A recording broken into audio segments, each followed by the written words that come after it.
Welcome to the Monday Motivation Spotlight. I'm Lesley Kaplan, welcoming you here every week, including this coming Monday, with a special guest who is making a difference in Israel.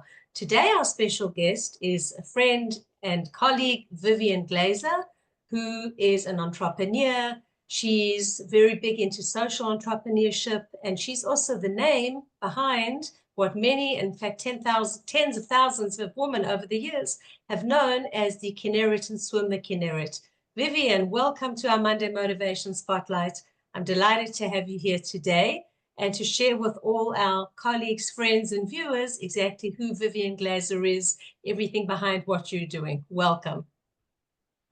Hi, Lesley, and thank you for the opportunity of sharing some of the ideas which might be motivating for other people. Amazing. So let's just start off and tell us, first of all, who is Vivienne Glaser? Who are you? How long have you been in Israel? Where did you make Aliyah from? And then we can move into the other sectors about what you do professionally, personally, and what brought you to discover this and start and spearhead this amazing venture, which you do every single year. So I was one of these kids who grew up in England, and I was a member of B'nai Akiva, and to me, the most important thing was to go on Aliyah. So when I was 12 for my bat mitzvah, all our family came to Israel for the first visit.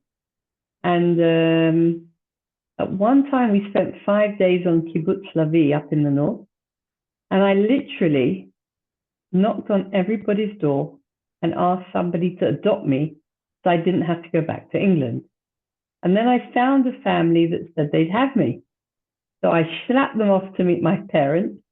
And my father looked at me and said, when we go on Aliyah, we all go together. Young lady, you're going home with me. So that was the end of my first Aliyah trial. The year following that, in 1973, I participated in the Maccabeah Games as a swimmer and tried to convince some people that I was staying. There was a repetition of the year before, and unfortunately, 2 months later, the Yom Kippur War broke out. And my parents came out after Hanukkah. There was some kind of volunteer opportunity, and they met with Golda Meir, and she basically said to them, we need people in this country. And in England at the time, there was an embargo on the spare parts of the tanks. And my parents came home and said, basically, you know what? We have no reason to be here if this is what's going on in Israel. And in 1974, my parents, who didn't speak Hebrew, they didn't even have ksharim here, they didn't have anything really, any real root, came on Aliyah with 4 children, me included. And there I was, very happy to have actually come to Israel and go to high school. And the first thing I heard was there was an event every year of crossing the Kinneret, which I thought would be a great thing to do. I thought it was really cool. And then I found out it was on Shabbat. And that annoyed me. How can anything like so special be on Shabbat? And then for years, literally years, I would watch the advertisement go into the papers. I would wait for the Motzei Shabbat to hear how it was, and then be angry for another few days that they hadn't moved it. And then fast forward, you get to a stage in life when you start saying, you know, if I don't do it myself, it's not going to happen. So I was coming up to my 50th birthday, and I thought, okay, let's go and swim the Kinneret. I'll do the same route as everybody does every year. And at least I can say I've done it. I asked my husband if he would take a canoe and, you know, paddle next to me. And then I asked some friends at the pool if they'd like to join me. And I was quite surprised how many of them said to me, like, well, of course, we'd love to. We've always wanted to do it, but it was on Shabbat. And then this penny dropped. Here we are. At that stage, I have 6 children. My youngest child has got special needs, living in the most amazing place in Gvaot called Sadnat Shiluv. And I thought it was time for payback. So I said to everybody, okay, you all come on the condition it's going to be a fundraiser. and then I can make this an occasion for the sadhana. Okay, fine. And then somehow or other, that was another story, but not for now. We actually got the first ever swim off its feet, or let's say we. So what year was that in? What year was that? Well, this year will be our 15th year. Wow. But the thing is, I didn't think it was going to be an annual event, because as we all got out the water, I smiled at everybody who joined us. That first year, we had 85 women, and I gave them all very nice certificates, and I was ready to go home. And somebody said to me, and what about next year? And I thought she was nuts, but maybe I was the one who's nuts, because hopefully, and any women who are listening to this, I would love you to join us on the 23rd of May 2025, because that will be our 15th year. And it's called the Women's Swimathon of the Kinneret. And we've had an average of nearly 500 women every year joining us over the last few years. So it's been a fun event, which the nicest thing is, from my perspective, it's a platform. As I can claim I've got 33 years of experience of having a special needs child, I feel like some of the ripple effects of this event has been that people have reached out to me. They have family, they have friends, people who are struggling with how to live, do, what's the future, even come on Aliyah with their own special needs children. And I found that due to the experience that I've acquired, I can share, I can give information, I can motivate people to come. That's one side of it.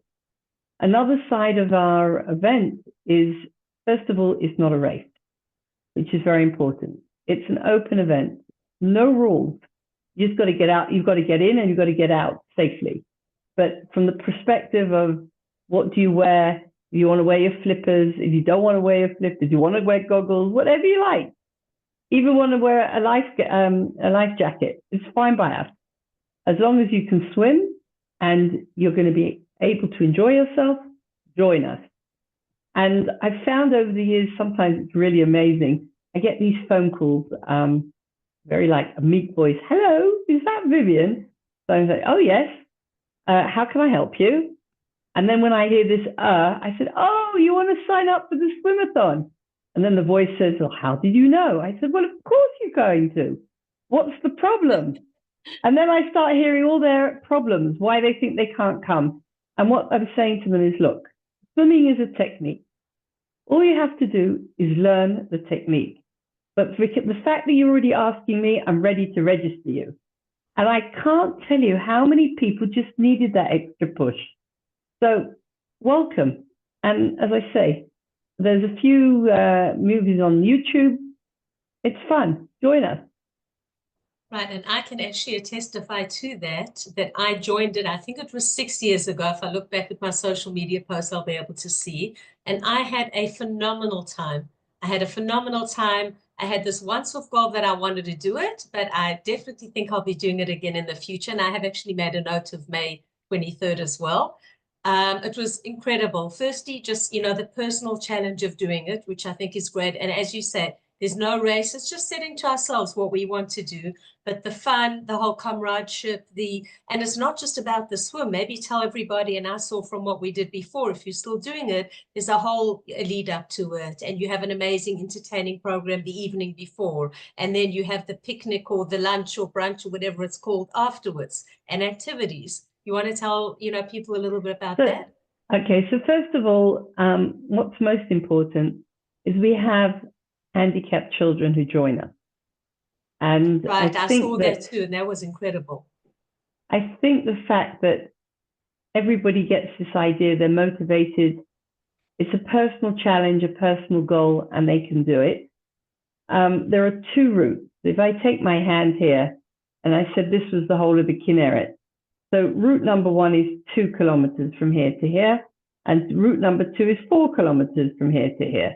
So you've crossed over. We used basically the same route that National Swim does, So there was no worry when it came to security or anything that we were doing something different. We put a huge amount of effort and money into actually the water security. So if anybody has any worries, we first of all have plenty of floats in the water. There's motorboats. There are canoes, anything that's needed to make sure that everybody is safe. So please take that into consideration. Right, and everyone gets a personal tag. Was it a bracelet as well to make sure that you can monitor where they are, correct? Well, so we have the personal bracelet, and now there's another rule. There's an open water float that everybody has to have. So that's another security issue, but it also means you're very noticed in the water. So I look forward to seeing everybody on that. And as the fundraiser, every year we take on a project in the Sadna, which is Sadnat Shilov in Gvaot. And tell us a little bit more about that, about Sadnat Shilov, for those people that don't know about it. Okay, there's a unique yeshuv called Gvaot, which is in Gush Etzion. It has 45 typical families and 8 apartments, which are part of the community, which have 3 apartments for women and 5 for men at the moment. The yeshuv has from basically solutions from the age of kindergarten until sheltered living. So it's a one-stop shop for anybody in the Gush. The child with special needs can be integrated into a kindergarten and they go straight through. And special education ends at the age of 21 with a focus between 19 and 21 of giving some kind of vocational training. And in Gvaot, which it's like a small yeshuv, it's also got a mini farm. There are opportunities if it's working with animals, weaving, ceramics, working in a coffee shop, which actually is probably one of the most beautiful coffee shops in Israel. And a few other ideas with a kitchen, which provides 150 meals a day. And the coffee shop has its own conditoria, which provides cakes and breads that are sold there. So in all, it's a very nice little self-sustained system, and they have a very nice carpentry, which does all the woodwork. Well, basically, come and have a look. I mean, why do I have to tell you everything on the pod when you can come and have a visit? No, it sounds phenomenal. Come and I'll have a cup of coffee with you at the same time at the coffee shop. Right. No, and just providing such amazing facilities for special needs. The special need is incredible. And also what's incredible is that every single year, I know that you undertake to do a different project and that you're finding something every single year that still needs to be done there. Oh, never ending. Yeah, I'm just waiting to hear what the people who run the place think will be the most suitable thing for next year. This year we put money towards a daycare center, but this is a huge project, and then probably we'll have to do something this year to do with the daycare center. It's to do with helping furbish it or something in that line. Wow. Well, I look forward to hearing what it'll be. So, Vivienne, firstly, you're a classic example, and I literally take my hat that doesn't exist off to you for doing this, is that you saw a vision and you're not new to entrepreneurship, and we'll move into that in a moment in terms of what you've been doing your career-wise, and you're a serial entrepreneur. But the fact that, many people can have a vision but not actually be able to pull it off and do what you've managed to do and undertake it and grow it every single year. So kol hakavod to you, because you had this vision and you not only saw it through in the beginning, but you've been seeing it through all the years. One question I have for you before we shift into different gears, what happened over COVID? I know, was there a year that you couldn't do it? And then I think you did it on a smaller scale. And also this year with the war, how did that impact your ability to do it? It did impact us actually, because number one, the hotels that we usually use were full of mufunim, people who have been displaced. So we had to improvise a bit using a beach and putting up all kinds of facilities there. Some people camped in any case.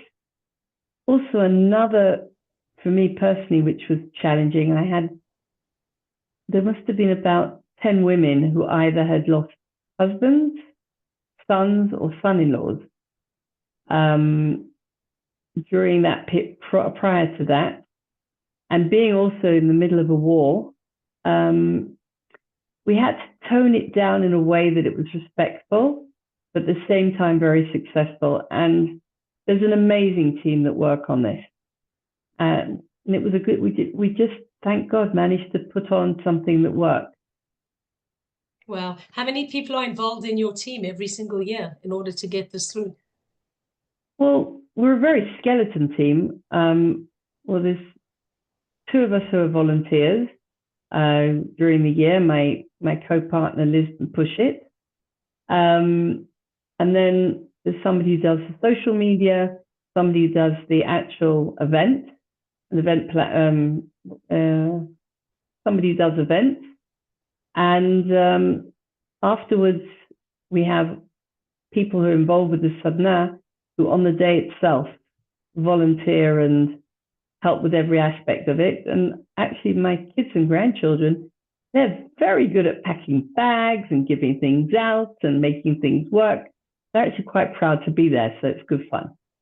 I'm sure it's not only fun for them, but you're also giving such an important message to the next generation about what we can do and how we, instead of just sitting back and letting other people take care of it, that we can actually initiate things and look what a big difference we are making. So it's a superb message for the second generation, little grandchildren. But the most important thing is if you enjoy swimming, don't give up. You've got to get there. You've got to have a wave of a time. And really, if you're doing that, you can actually splash the money into some kind of a kupa, some kind of tzedakah box. It's a win-win, isn't it? Right, absolutely. And by the way, something I never told you, and it just made me think about it now. After my experience at swimming the Kinneret, I was actually giving a workshop on goal setting and different things to a group of people in business.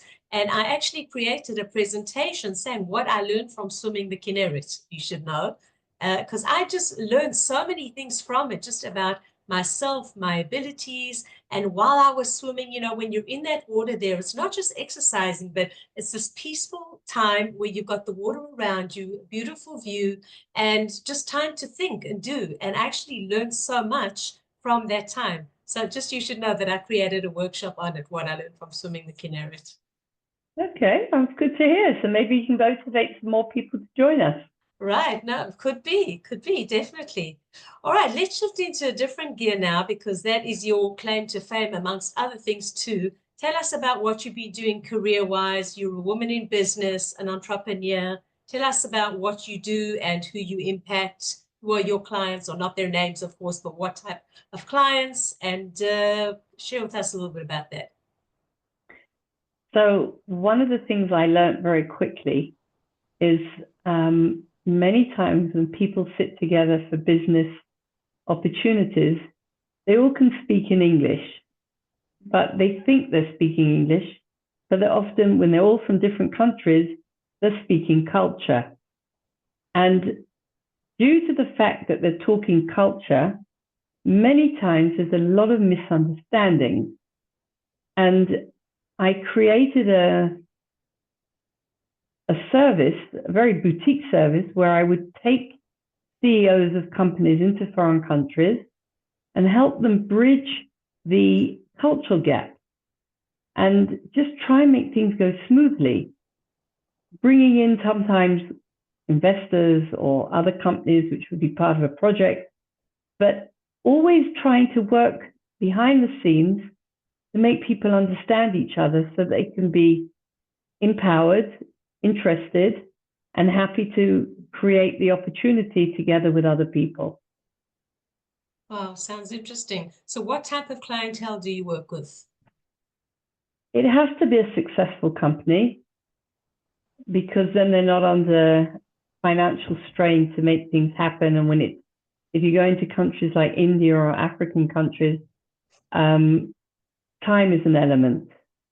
And startups often have that as a very big challenge to deal with.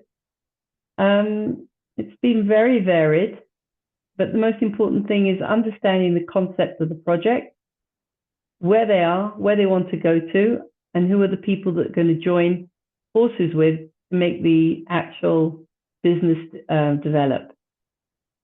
Right. So do you work with companies in specific industries or varied industries across the board? And what about the countries that you work with? You know, do you have select countries or you're pretty much open according to need? I'm pretty much open according to needs. I worked for a long time in India. I've worked in some African countries, and I've been able to help or sometimes even mentor online, depending on what's needed. But it's about trying to get people to understand each other and forge a way of success. Right. Okay, great. So across the industry, different type of industries you're working, high tech, low tech, agricultural, or do you have a specific, what's your favorite, for example?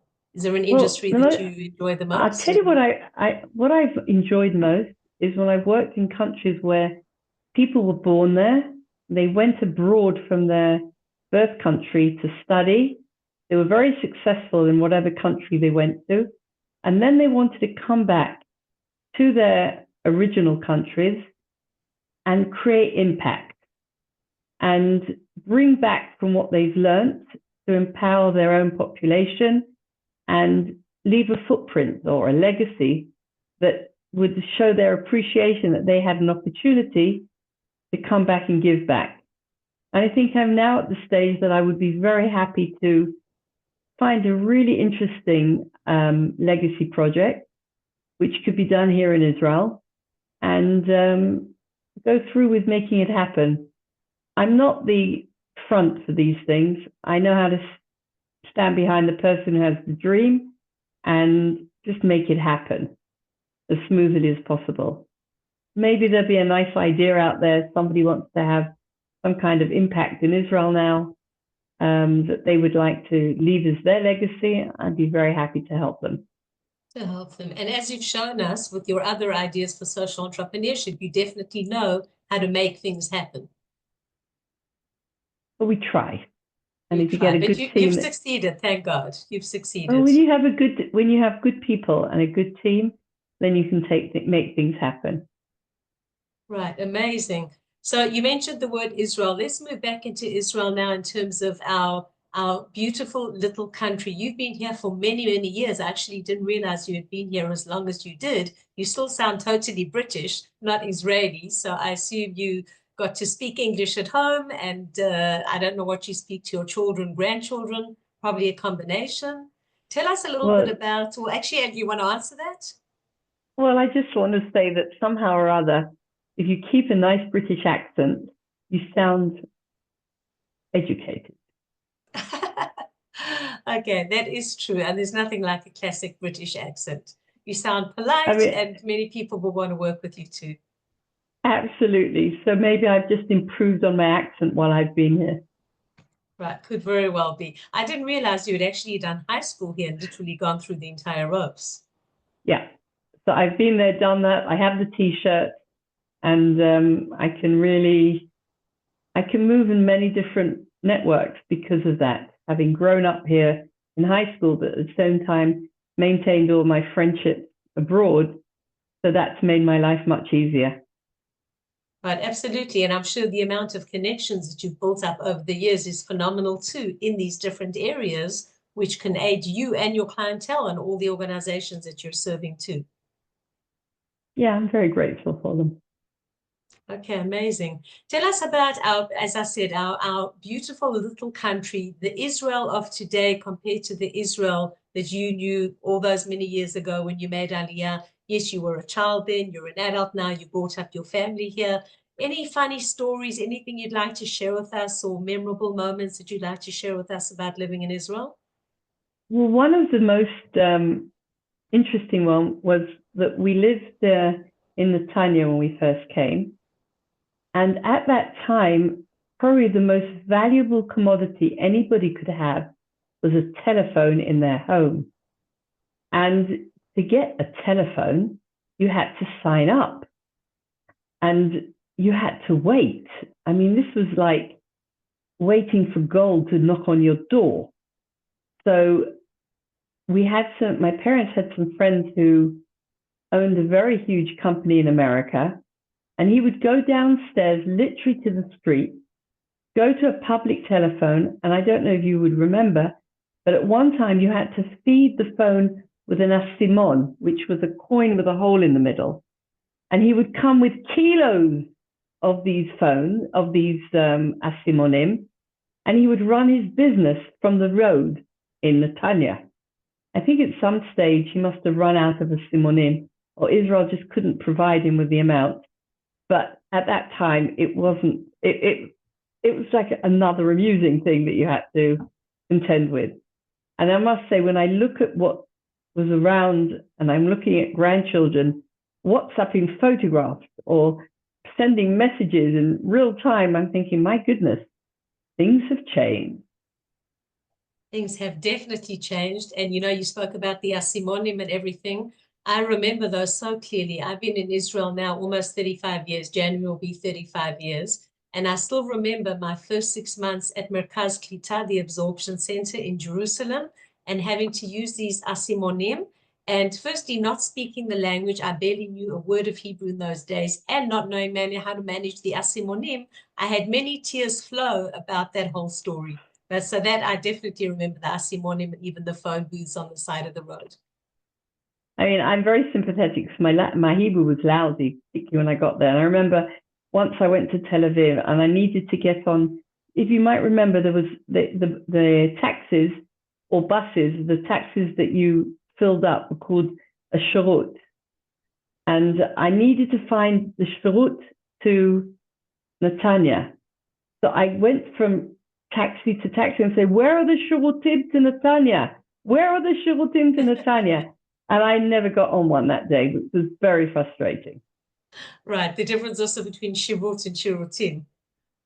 Absolutely. For those of you who didn't understand that, shirutim is bathrooms. And I had just basically pluralized the word shirut, which is a service, which was a taxi that filled up like a bus with 7 people. So that was a welcoming opportunity to realizing how I must also learn the local language. Right, and also being thrown straight into school. How did you adapt to the school years in those days? Because now an Ola Chadasha or Ole Chadash, a new immigrant, comes to Israel, and there's programs to help them adapt and with the Hebrew and to integrate. So you were thrown into the school system. So how old were you at that stage? You were in high school? I was 14. You were no, 14. I started I went 14. At 14. Didn't 14. know a word of Hebrew at the time. Very challenging. Actually, incredibly challenging. And it took me a long time, but actually what helped was socializing, because nobody spoke English. So I was forced into learning the language on a social level, and that was what probably helped me the most. Right. Interesting you say that, because that's something that I find too with me, that I was forced. We moved to a place where there were not many English speakers, so it was either stay to yourself or integrate, and that forced me to learn too. So fast forward, when we lived in Ma'alot when we were married, in the 90s, there was a huge aliyah of people who came in from Russia, and anybody in their 60s was not going to find work. So a group of us put together a project called Saba and Safta of the Gun. And what we did was we recruited all these 60-year-olds who really had no chance of socializing with Israelis. And we got them to be adopted in all these different kindergartens. And it was such a win-win. They learned Hebrew. The Ganenet speaks slowly. The children spoke slowly. They learned about all the festivals, everything that they needed to know in the basic living in Israel. And I think that the impact, when they're walking down the street and somebody would go, Saba, Saba, like the fact that they enjoyed being accepted, it was a real win-win on both sides. So all my friends who have come later on, I've always said to them, if you really want to learn Ivrit, go and volunteer once, twice, 3 times a week in a kindergarten, because the kids aren't going to laugh at you about your accent. They're not going to laugh about anything, and they're going to be delighted you're there. And the Kinneret will be happy to have another pair of hands. So here's an opportunity.